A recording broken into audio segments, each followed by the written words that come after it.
Proseguiamo allora con la cerimonia di premiazione della gara 100 metri run esordienti a femmine.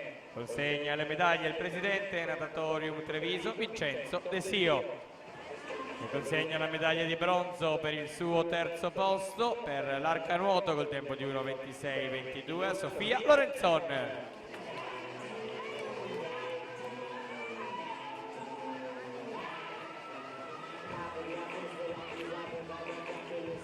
Secondo posto medaglia d'argento per i colori della rana azzurra Conegliano col tempo di 1:25:60 Matilde Dalmas.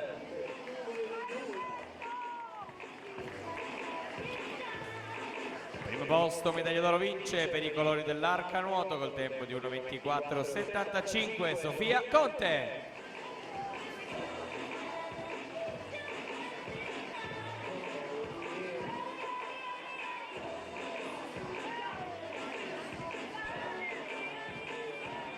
Per la terza serie alla partenza in corsia 1 Riccardo Cappelletto, Sporting Club Noale, 2 Marco Londero, Società Nuoto Gemonese, corsia 3 Pietro Margutti, Gesti Sport, 4 Riccardo Biasiolo, Nuoto Mira, 5 Ettore Di Carlo, CSS, alla 6 Dimitri Coden, Arcanuoto, corsia 7 Alessandro Richetti, Arcanuoto, alla 8 Nicola Sprissi, Gesti Sport.